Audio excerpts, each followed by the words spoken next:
Patrizia has been with the movement now since its inception and probably before. She's a very diversely talented person. She's an Italian philosophical counselor certified by APPA many years ago.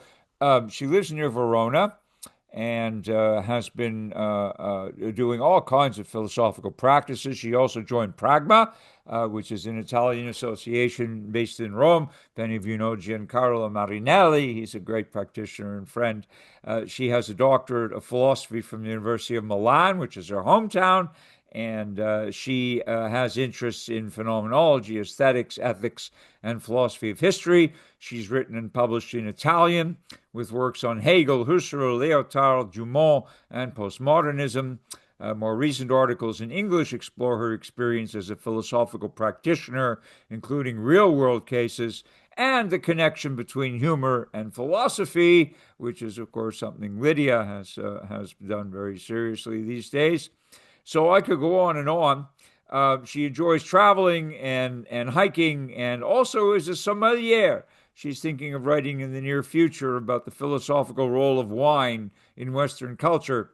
And also, on top of that, probably not along with it, how some psychoactive substances contribute to creativity and human connections. And we've seen a lot of psychological research lately on, there's a reintroduction now of controlled therapeutic sessions with psychedelic substances, and the potential efficacy of those things, if it's done right, certainly overrides the risks, although some people are definitely at risk from psychoactive substances. However, as a recovering hippie, I can thoroughly endorse uh, the positive aspects of what you're doing. So, Right. Patricia has kindly volunteered to be our rapporteur. We've had a really interesting day. It's gone by way too quickly. We've had people jumping in and out of time zones since we're global, and not everyone can be here at the same time. So, Patricia, you're getting the last word today, and I'm sure you have more than one. So please go ahead and give us your report, your summary of Okay. the day's activities. Thank you. Can you hear me crystal clear? Yes? Yes. Okay. So, final report on the day. Many thanks, Lou, for asking me to share a short final report. It is an honor. Allow me to make a couple of preliminary remarks and promise I will stay within the time given. Because, first of all, because here in Italy it's 10 o'clock p.m., and then because we have 40 degrees, so I'm melting. Anyway, first, writing a report, summarizing, is a useful but difficult practice. For some people, summary is an impossible art. I quote Filippo Laporta, who is an Italian writer and journalist. Can one really summarize life? Can we sum up existence? Summarizing allows us to strip away the superfluous and preserve what is essential. It is a social act, the way we transmit culture and information. Yet, what is considered inessential today may become crucial and fundamental tomorrow. Like many human endeavors, it depends on who is doing the summarizing, so it carries a degree of subjectivity, and also on those to whom is addressing, who is in some way can influence the choices of the reporter. Moreover, not everything can be summarized. Poetry cannot. Certain mathematical solution can be applied only by understanding the entire process. Most of the philosophical texts must be read and interpreted in all their complexity and entirety. So please forgive me in advance for what has got lost in this reporting. Second, before starting this report, which closes the day, let me announce once more the extraordinary global dimension reached by APPA, founded by Lou Marinoff, Pierre and Verona as a member of the founding group 26 years ago. A huge, I think we are over 350, I might be wrong, maybe more, a huge tolerant family of philosophers, tolerance in the meaning of Voltaire, le traité de la tolérance, instead of, so family of philosophers, fools for love of wisdom and peace, all agents of the will of good instead of the will of power or will of war. Today we have been 34 individuals from almost all the continents attending via Zoom the 2025 APPA APPA annual meeting, a little philosophical miracle. That said, I will try to share what I have extracted like a juicer does with vegetable and fruit, retaining the sweet, essential liquid and nutrients from the wonderful presentation by the scholars who today have enriched our, at least my knowledge, and inspired our practice. Opening the meeting, the APPA's president, Lou Marinoff, thanks the co-chairs and VPs, Verona Ferri and Rick Repetti, together with all participants and supporters of the association.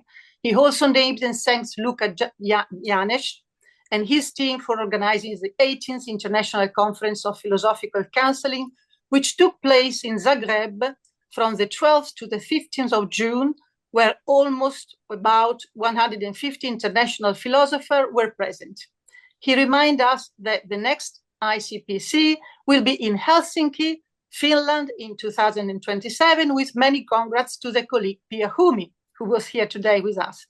He also thanks Lydia Mir, who is a member of the International Editorial Board of the journal Philosophical Practice, published by APPA, for her fruitful work as an editor of different series of books on philosophy and philosophical counseling, which, according to Lydia, contribute to give voice to emerging philosophers from different latitudes and contexts, like South Africa.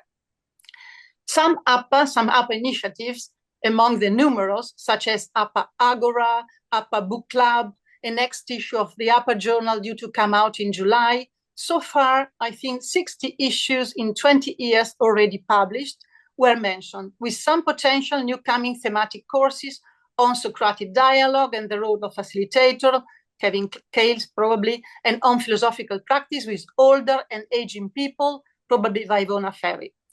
The first speaker, Zihuan Huang from China, is a philosophy professor and a member of Nanjing School of Philosophical Counseling, a playful spirit with a great sense of humor. His nickname is Plato Wong.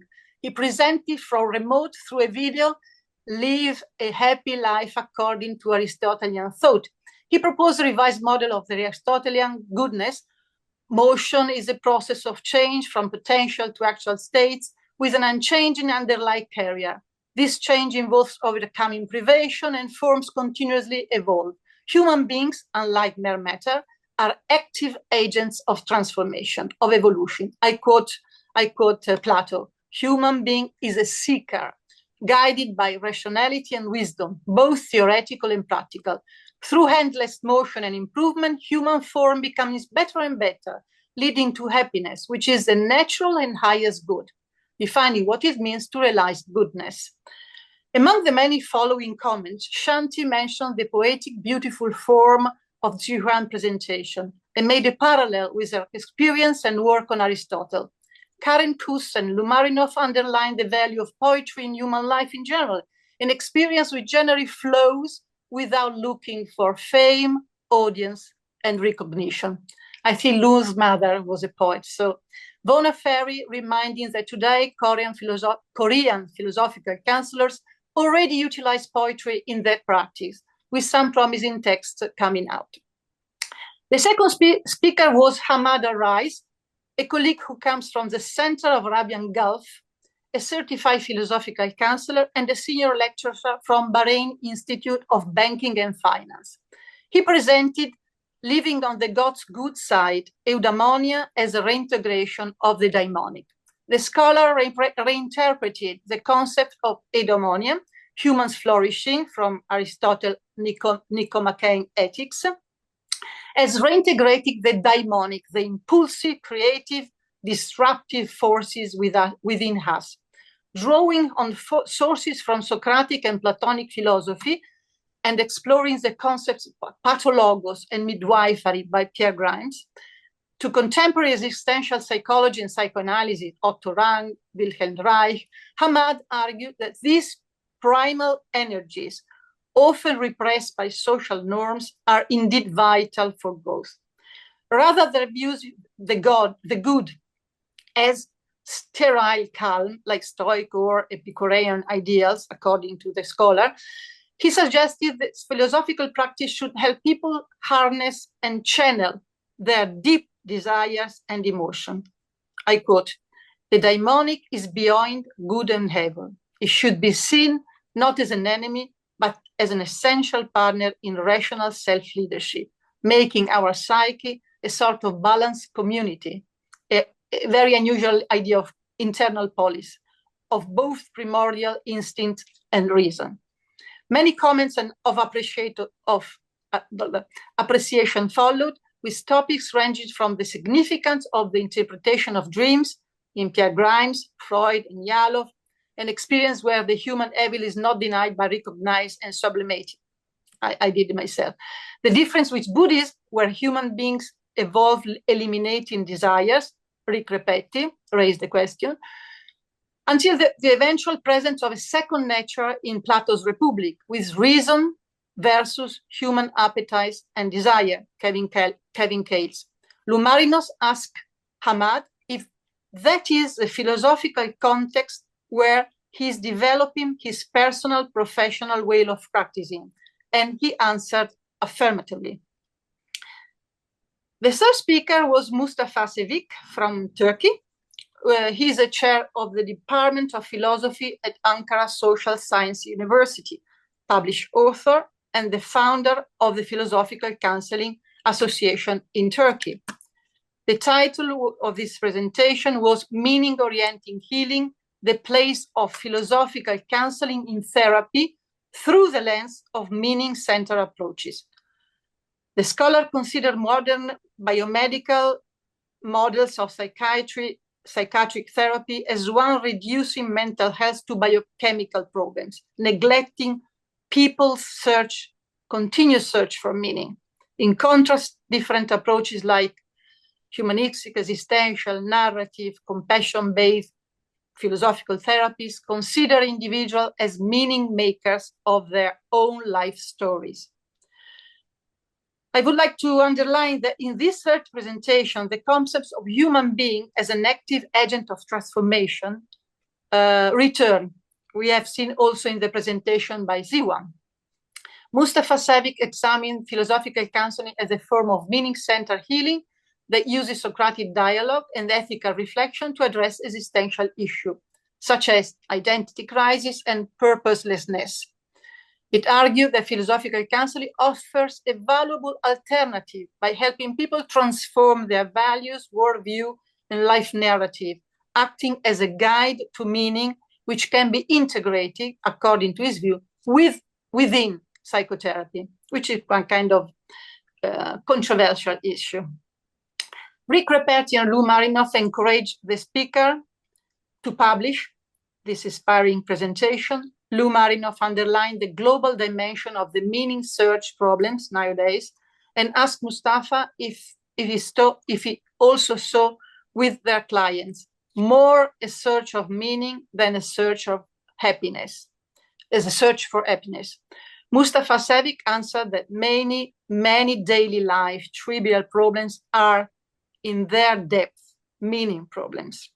Carolina Beini asked about the difference between healing and meaning. Is healing the return to an original self or the birth of a new transformed self? For the scholar, according to his thought, the main question is understanding what healing means and recovering meaning in life. Is it the same you? Asked Rick Repetti. A fundamental, complex question. Problem of looking for meaning was raised by Shanti as a frequent experience with her clients, and Lou underlined the value in some cases of meaninglessness of sharing with the client at least negative meaning, what is meant as negative meaning, which is better than nothing, something to start with, to arrive to a more deep concept of meaning. The fourth speaker was Ross Channing Reed from USA, one of the pioneers of the discipline, being an existential philosophical counselor since 1998, a year before the foundation of APPA. As well as he is a very prolific author and a professor of philosophy at Missouri University of Science and Technology. With his presentation entitled Existential Philosophical Counseling, the scholar treasured almost 3 decades of experience in mental uneasiness, health, and outlined some key principles of his practice, shaped by both his professional training and practice and personal experience as a client, as a counselor. Central topics of his presentation were the critique of the medical model, the Levinas and Simon Weil's moral and ethics, and the face-to-face encounter, the Aristotelian medium, the middle way between over and under self-disclosure, avoiding moral judgment about feelings, hidden trauma, and narrative as a means for personal growth. Today's presentation was meant to be the first part of a next future bigger development exploring existential philosophy at a greater depth. Many comments and questions were shared. It asked the role of artificial intelligence philosophical practice, Kevin Cales and myself and Lou, with recognition, moral, emotion as founding elements of the human dimension. With Carolina, for example, the value of rediscovering Simon Weil's. I quote her book Gravity and Grace, and another book by the friend David McClellan, Pessimistic Utopian.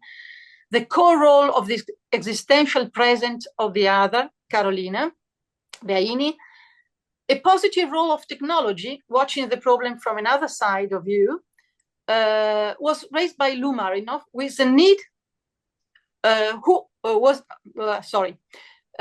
positive role of technology. It has robotic devices for people with disabilities. You mentioned this role, was highlighted by Lou Marinoff with the need of financial robust investment in this kind of health sector in order to respond to the unmet need of people in an acceptable length of time. So instead of accelerating their request of dying, let's help them with robotic and technology, which already exist, just need money.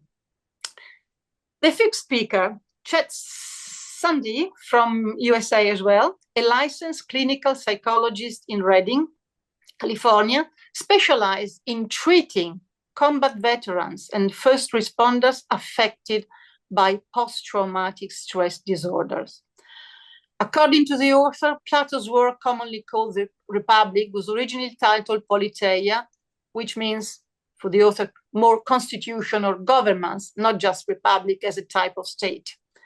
This mistranslation, dating back to, well, Aristotle, the beginning, and Cicero, has led people to read it mainly as a political pamphlet instead of a guide for personal self-governance. The speaker argued that Plato's real focus is psychological. Another controversial issue, to my opinion. How to structure one's own soul for right living, eudaimonia or eupsychia or eupsychia. The scholar's idea of Platonomy was proposed as a systematic approach to this self-governance, reclaiming Politeia as a work about internal moral psychological order rather than external political system. The COLA framework, acronym for conjuncture, opinion, logical reasoning, and abstract, was also explored and analyzed. A book by Chet Sandhi, Platonomy, Ancient Wisdom for the Modern Self, came out recently, last month, in May 2025, and it is available through Amazon. Some following comments regarding the author focus on research almost exclusively on Plato's Republic, Seraphine Winslow, Bona Ferry, Karen Kuss, a comparison between a more systematic and rigid model, such as the one of Republic, compared to other Socratic dialogues and related methods like midwifery. Amber Griffin raised this question. Finally, last but not least, the final speaker, José Barrientos Rastoyo, called by friends Pepe from Spain, a full professor, a catedrático at the University of Seville, director of the philosophical journal Hazer, and a philosophical counselor since 2000, certified by APPA.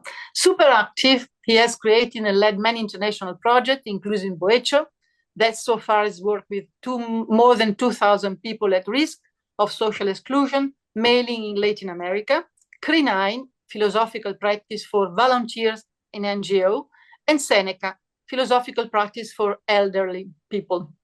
Today, he presents a newly born creature, Diogenes, an international network of philosophical practitioners 22 people have already joined, working with population with vulnerabilities, whose first outline was anticipated during the 18th International Conference of Philosophical Counseling in Zagreb 2 weeks ago.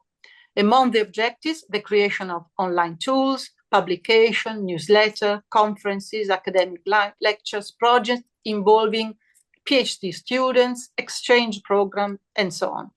All colleagues who are interested in joining Dionysus, actually helping the new creature to grow up and develop, may mail to Jose, barrientos@us.eu. After each presentation, all the questions posed to the speakers by the participants gave rise to a fruitful exchange of ideas, reflection, experiences that themselves constitute fertile ground for the practice of philosophy. Personally, once again, I leave this day enriched. I believe that in the coming days, all content will be further elaborating and will settle, potentially generating additional debate and participation. Thank you. Grazie mille, Patrizia. You're so eloquent. You make me wish I spoke Italian so I could actually converse with you in your first language, because your English and your way of presenting is so well-rounded. It's really a treat to hear. Thank you, Lou. Too generous. More than welcome. No, it's true, and everyone I know agrees. So we have, thanks to your brevity also, you left nothing out, but you kept it concise. We have 7 minutes. If you want to stay up that much longer in your sweltering heat. If anyone would like to ask anything of you, we will open the floor. So would anyone like to question or comment Patrizia on her work, Well, or on anything that she offered today? Lydia, go ahead, please. Patrizia, it's very rare that when someone sums up a conference like that, a day like that, they also sum up the questions and the answers. usually they leave it outside. And it's wonderful that you did sum it up, because this allows the speaker and the audience to interact. So this is absolutely fantastic what you did, and I just want to congratulate you on the attention you had. You couldn't stop. You had to summarize the lectures and also the discussion from the beginning of the day to this very lengthy, very well, I don't have language anymore. I'm in France. Very tardive time. Yes, very late hour. So I wanted to congratulate that. And I wanted to say something. I decided not to say anything about the talk about Plato, but it's a very important idea, because we tend to forget that Plato was read, unfortunately, by Christianity as in a certain way. But when you put Plato in its background, real background, and remember how Freud read very, very closely Plato, and as he was influenced by him, Plato indeed offers a way to eudaimonia, to flourishing that is valid and important, and is supposed first to bring harmony to the individual way. But usually people go to the Republic, etc. They forget that the Republic comes out of a projection of the human being, human soul, to the political realm. So because the state is a living organism, it's constructed in the same way that a human organism is. The connection goes and counts, Lydia, and we're not hearing everything, Lydia, because the connection is also getting late. So yeah. Yes. Okay, but thank you. So can I just indeed please, sorry. Yes, please. Yes. Can I just comment Lydia's comment? Thank you, Lydia, thank you for appreciation of my work. But I mixed journalist and philosophical competence together. so I can report quite analytically. But yes, thank you very much for reminding us the relationship between the concept of organism and the systematic idea of the Republic by Plato, joining human organism with all the elements which compound a human organism, even the psychological and the psyche and the eudaimonic part of it, and the organism as a political and the state dimension. So this parallelism, a state made by many individuals who are organism and living organism and people. Yes, so this parallel, I think it's in a way recognizing the complexity of the Republic by Plato, which tend to be like interpreted in a very reductive way, limited way. Yeah, limited way. It's true. It's much more complex and rich. In a way, it's a mirror between individual and polis. It's a mirror. It's very, very interesting, your reading of that. Yes, thank you very much. Thanks. Okay, well, we have 2 minutes. Would anyone like to jump in and add anything? We have time to hear your voice.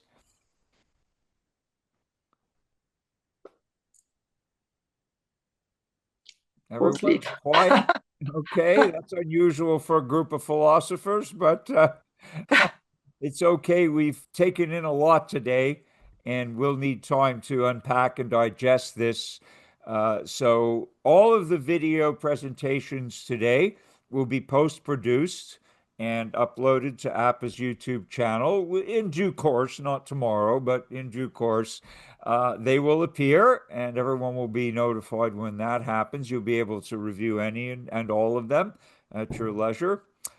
So I just want to thank you on behalf of Verona and Lydia and Rick and the other APPA directors for your great participation today and your endurance and your contributions, and thank all of our speakers, including Patrizia, for doing a wonderful job of opening our minds and enriching our experience of philosophical practice. So let's give everyone a great round of applause. Very much deserved. Thank you all for attending this annual meeting, and I encourage you to keep up your great work, because it's clear that the world needs it. Whether the world knows it or not, they need philosophy more than ever, and we are the people who know how to provide it outside the academy. So let's carry on, okay? Exactly. Thanks again, everyone, and until we meet again in some Thanks, case Lou. soon. Thank you. Thank you, sir. Thank you. Goodbye, sir. Hi, everybody. Thank you, Lou. Thank you. Well, thank you. you. It's been a great day. I really appreciate it. It's been a great One day. more Thank picture. you. Thank you to Okay, all. everybody, before you run away, just smile once more. Okay, on a count of 3. 1, 2, smile. We'll get one more shot. Thanks a lot.